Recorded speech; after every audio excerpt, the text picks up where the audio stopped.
Hi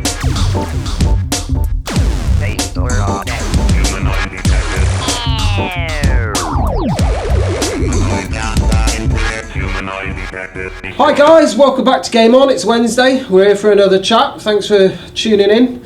I'm here with Jay and Sarah, and today we're going to talk about DLC, downloadable content, what it means, what we think to it. So guys, tell me, do you think DLC adds to the overall experience of a game? I find so. I'm a bit of a sucker for story-based DLCs anyway. If something continues a story or adds an extra, set of missions and stuff, I will generally buy them if it, makes me pick the game back up again, play through it again, and then add the extra bit on the end as well. So yeah, I think so. I think it helps game replayability and life expectancy. You're in a fan games. then? Can you say that? Yeah, I guess it. Yeah. Yeah, it definitely adds to life expectancy, but you are paying for it for the privilege, aren't you? Yeah. Yeah, Jay. What about yourself? Using your example, yeah, that's worth it without a doubt. You finish the game and you add to it. However, you buy the game, it's released on the Friday, and then on the Monday you can buy a different costume for £3, and it makes you twice as powerful, and you can complete the game, or you can take it online and you've got better advantages over other people. There's certain games do it really well, certain games do it really badly, and then there's a lot in between. Yeah, well, yeah. But you agree that it adds to the overall experience of the game or not? It can do. Okay. So do you think they provide good value for money? Again, it all depends. Some things don't. I mean, most recently, they released 2 new characters for Super Smash Brothers. Right. I was really excited about it. One being Ryu from Street Fighter 2. I was really excited about playing with him. Mortal Kombat's had one. Is it Goro? Or? Yeah. But it's because there's a Wii version and a 3DS version, which I do own both of. You're spending £10 on 2 characters, 2 new characters. It's up and down what you get, isn't it? There's a fair few characters anyway, so it's not like a necessity. It's not one of those games What about you, Sarah? Do you think it adds good value for money? Or? Yeah, it depends. Again, I think it depends on what it is. If it's, for example, I always scream about these guys. I love these guys. BioWare always release big, massive, long, extra bits of DLC, for example, like for Dragon Age and for Mass Effect, and they always add to the story of the game, which I say is not a bad thing. But yeah, do you think it affects retail much?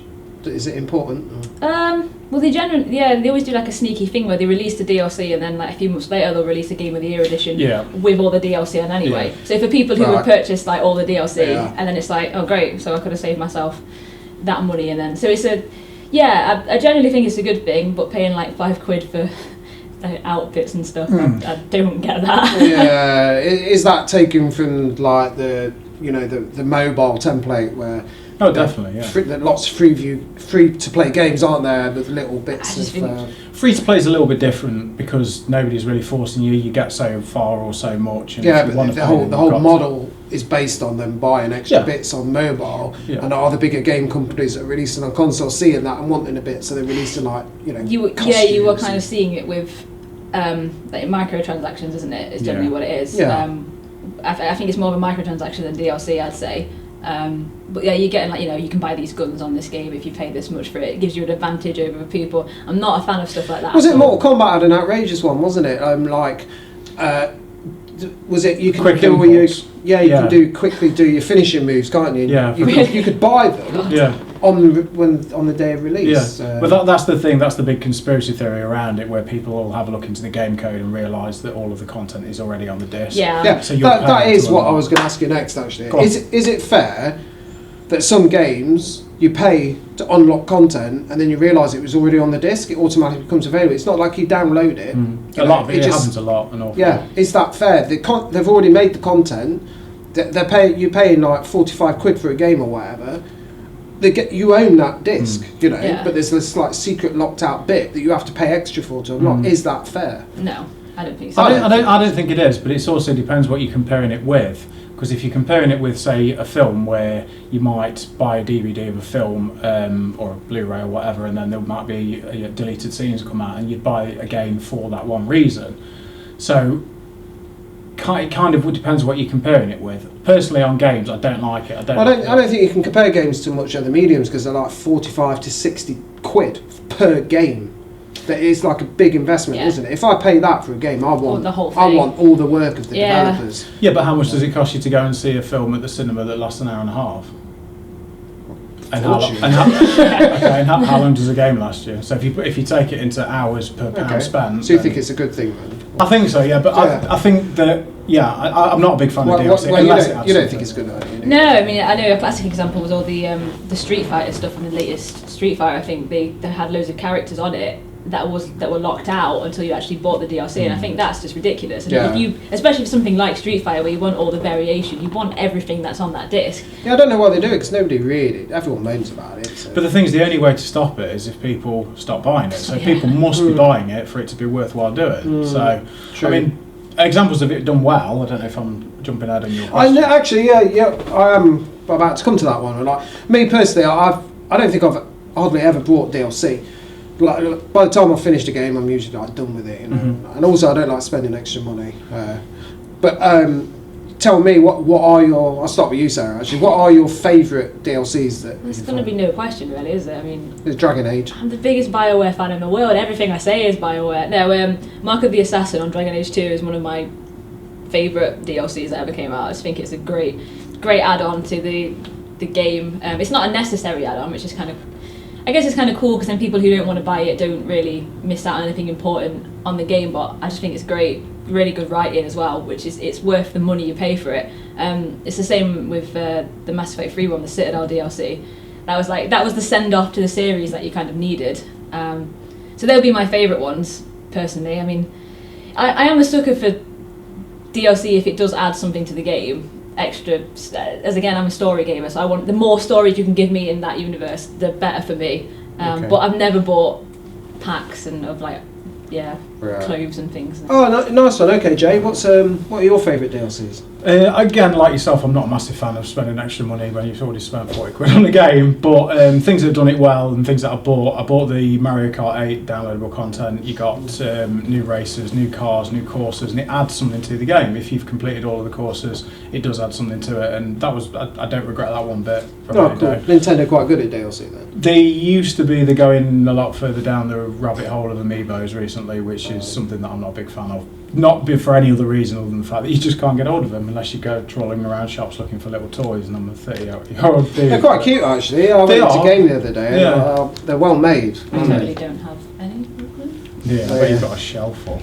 Anyway, and also Mario Golf on 3DS, that did it really well as well, because there was loads of different golf courses that it unlocked. The only DLCs I've actually brought were for Skyrim actually, and I thought they were quite good. Yeah, see again, I think they add quite a bit to the gameplay itself. So with Fallout, the Fallout 3 ones, I've got all of course, I got those in a pack. Yeah, you buy it and is it Game of the Year edition where you get them all? Yeah, they went up. You're right. Okay, so they can't all get them right. Tell me about ones that completely drop the ball.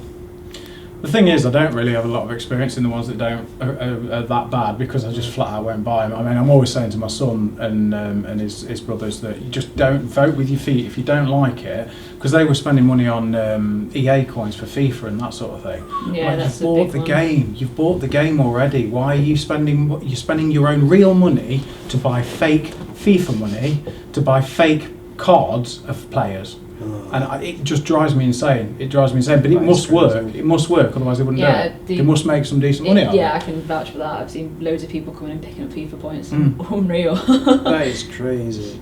What about yourself, Sarah? Any that you thought completely missed the point? Not really. Not really. I do my research into DLCs before I buy them. No. So I kind of look into what it adds to the game in itself, and I don't tend to buy anything that people are saying, it just gives you this, you get an extra, I don't know, 10 items or something, and not much to it. So I've been pretty lucky with the stuff I've picked up that I've enjoyed most of it. I played a couple that I thought, nah, I can take it or leave it. I was tempted to buy that the Last of Us one. I didn't. I've not done that one yet. Right, yeah, apparently that really adds to the story. Yeah, that's on my list of... You get... sometimes they're trying to make even more money out of it now. I'm sure they start as a DLC, but then they'll end up releasing it as a separate game. Like, what's the one where you end up as a woman running around Chicago shooting? Infamous. Oh, Infamous First Light. That one. That ended up being released as a separate mini game, didn't it? They did that for Red Dead Redemption as well with the zombies. Undead one, yeah. They've done it with. And you could play it separately from the game. Yeah, eventually. Yeah, it was originally you had to have the game to play, but then they released it as standalone. Oh, okay. Same with Wolfenstein Old Blood. I think they've done that as a disc as well now. Oh yeah, of course. Yeah. Okay. Are there any DLCs that you're particularly looking forward to that you know are coming out or?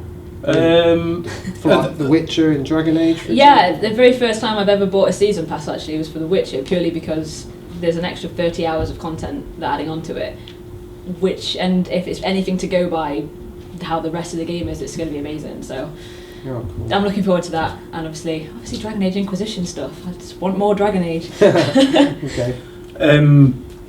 Yeah, I mean Splatoon, which I'm playing an awful lot still. They've I don't understand why they don't want my money.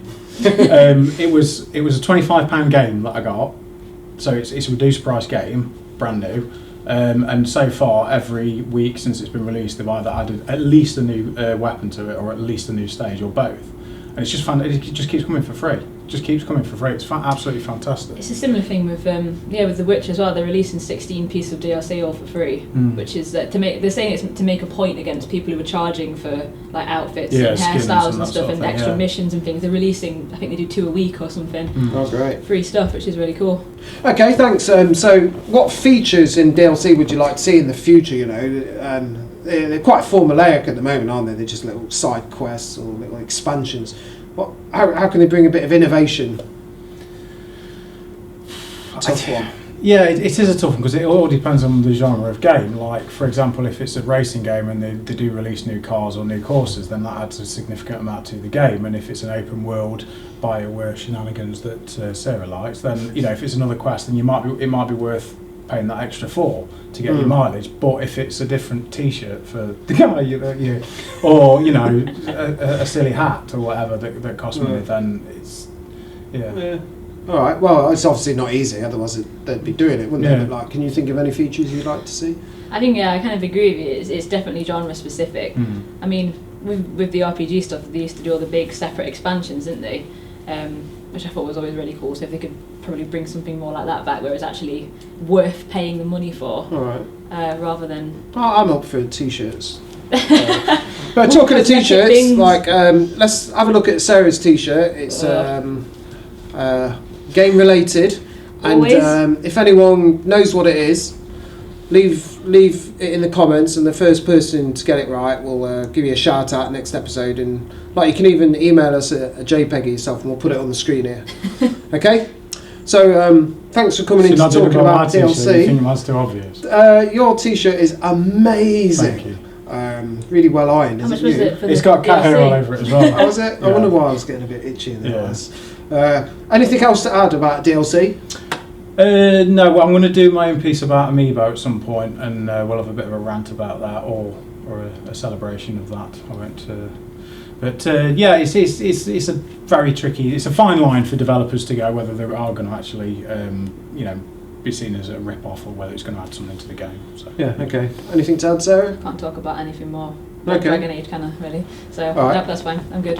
Fantastic. All right. Well, thanks, Jay. Thanks, Sarah. Thank you. I'm David. We've got 2 new cameramen in today. You might have noticed a slight more camera angles than we used to. So we've got Dan. Hi, Dan. And thanks, Will. Thanks very much for coming down. Cheers, guys. We'll see you next Wednesday. Don't forget to subscribe and leave comments down below and tell us how to get better, because we've only just started out and we want to do something special with the show. Okay. See you guys. Bye.